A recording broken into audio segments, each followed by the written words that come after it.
Salut tout le monde, j'espère que vous allez bien et bienvenue dans cette nouvelle vidéo. Aujourd'hui une vidéo assez importante et qui j'espère va beaucoup vous plaire. On va voir ensemble trois schémas, trois patterns de prise de position en utilisant des concepts d'ICT. Dans cette vidéo on va en voir trois qui sont selon moi les trois plus intéressantes à utiliser. L'idée derrière elle est assez simple, on va pas avoir une stratégie complète mais par contre on va voir comment rentrer en position et derrière ce sera à toi de faire le travail pour aller tester ces différentes entrées sur différentes paires et à différentes horaires pour commencer à te constituer un plan de trading complet et donc finir par avoir une stratégie. Allez, comme vous le savez, j'aime pas perdre de temps, donc on va passer directement au premier modèle. Le premier modèle, c'est le Liquidity Sweep, le Market Structure Shift et le FVG. Ce modèle, il est très puissant puisqu'il est super simple à repérer. L'idée, c'est que quoi qu'il arrive, sur chacun des modèles que je vais te montrer, on va tout le temps venir parler de Liquidity Sweep, donc une prise de liquidité. Ce que je vais englober moi dans la liquidité, ça va être les hauts et bas de structure et les hauts et bas de session. Ok, j'ai déjà fait une vidéo complète sur les niveaux de liquidité, je t'inviterai à aller la voir si jamais tu veux en savoir plus. Donc une fois qu'on a récupéré soit un bas de session, soit un bas de structure, ou soit un haut de session, soit un haut de structure, j'ai déjà ma liquidity sweep. Ensuite, j'ai plus qu'à attendre un schéma de market structure shift. Qu'est-ce qu'un market structure shift? C'est une inversion dans la tendance. C'est-à-dire que si par exemple nous sommes dans une tendance baissière, eh bien, le market structure shift se réalisera à partir du moment où on vient inverser cette tendance, puisque là, on fait des plus bas et des plus hauts de plus en plus bas. Et si jamais ici, on vient casser ce dernier plus bas dans ma structure baissière, eh bien, j'aurai à ce moment-là un market structure shift, un MSS. Ce que ça me montre, c'est qu'on a un changement dans la structure et donc que potentiellement, on va pouvoir cette fois-ci retourner le prix et partir sur une tendance qui sera à la hausse. C'est un concept qui est très puissant lorsqu'il est bien utilisé. Il faut juste le coupler avec d'autres concepts. C'est pour ça qu'on a Liquidity Sweep, Market Structure Shift et qu'en dernier concept, celui sur lequel on va pouvoir prendre la position, c'est le FVG. Le FVG, je ne vais pas réexpliquer ce que c'est. Je pars du principe que tu sais déjà ce que c'est. Sinon, tu tapes sur YouTube FVG, tu auras des centaines de vidéos. Donc l'idée, c'est qu'une fois qu'on a pris la liquidité, on attend un market structure shift. Là, tu vois que si je reprends la structure, ici, on est dans une structure baissière, on fait des bas de plus en plus bas et des hauts de plus en plus bas. Ici, c'est encore le cas. Et qu'est-ce qui se passe sur ce point-ci? Eh bien, on vient casser le dernier higher low. Et donc, cette fois-ci, j'ai un market structure shift. Je n'attends plus qu'une seule chose, c'est qu'on me forme un FVG. Bah oui, parce que ce qu'il faut comprendre, c'est que si on vient inverser la structure, c'est qu'il y a de la puissance acheteuse pour inverser cette structure. Quel est le concept qui me permet de voir qu'il y a beaucoup de puissance acheteuse?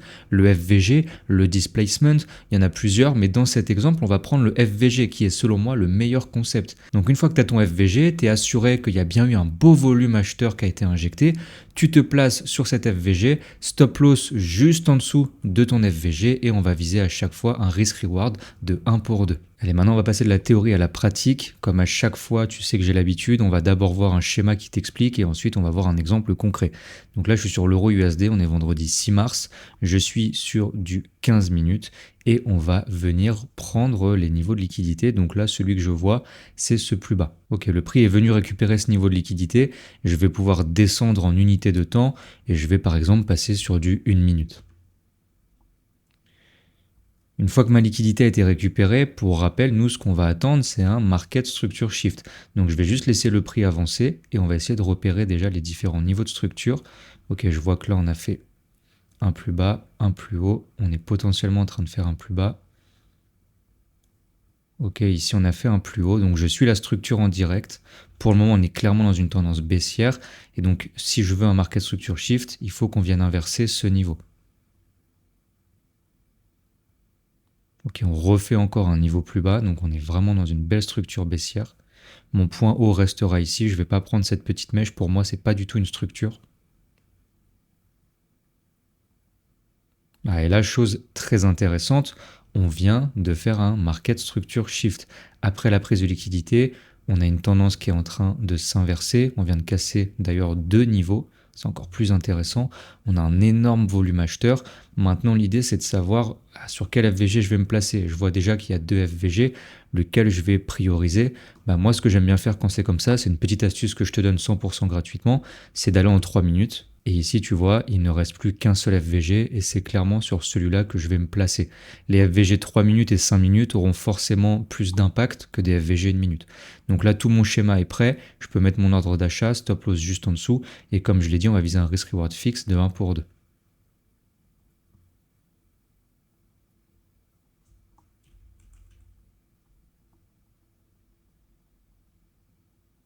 Et voilà pour le premier modèle d'entrée, le Liquidity Sweep, le Market Structure Shift et le FVG. Deuxième modèle d'entrée, et celui-là c'est clairement mon préféré, celui que je pourrais utiliser tous les jours si je devais en utiliser un seul, c'est le Liquidity Sweep comme pour le premier, avec un FVG inversé et un V-shape.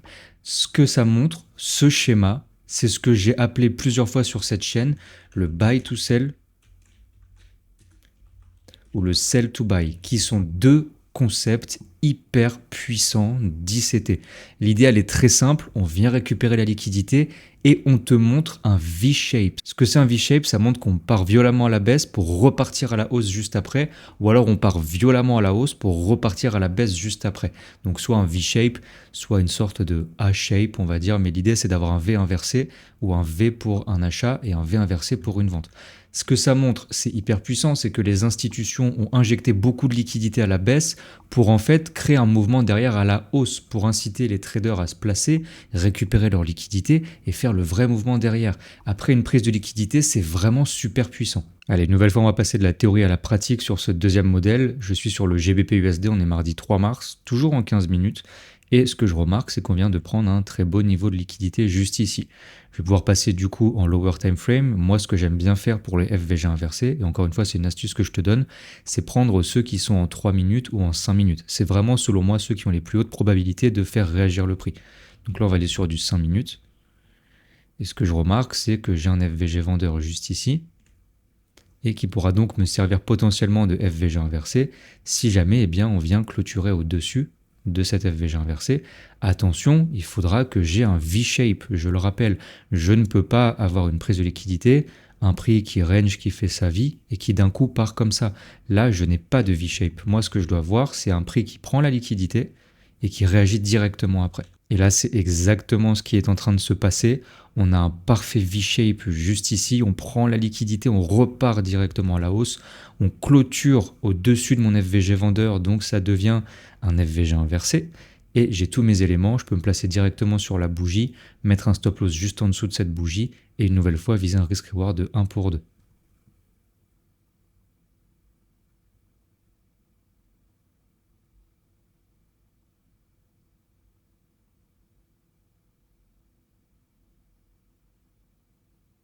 Ce modèle, je le rappelle, si je devais en garder un seul pour le reste de ma vie, ce serait vraiment celui-là. Liquidity Sweep, FVG inversé, V-Shape, c'est vraiment un setup A++.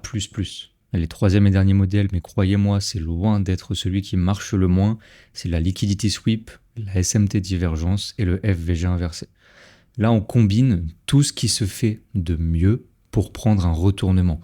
On a une prise de liquidité, on a une SMT divergence et on a un FVG inversé. On ne peut pas faire mieux. On est à 100% de tous les concepts qui peuvent te permettre d'anticiper le retournement. Qu'est-ce qu'une SMT divergence? C'est simplement lorsque deux actifs sont corrélés, soit positivement, soit négativement, et que cette corrélation, sur une courte période, elle ne fonctionne plus. Donc si par exemple ici j'ai une corrélation positive, donc ça va être le cas notamment de l'euro USD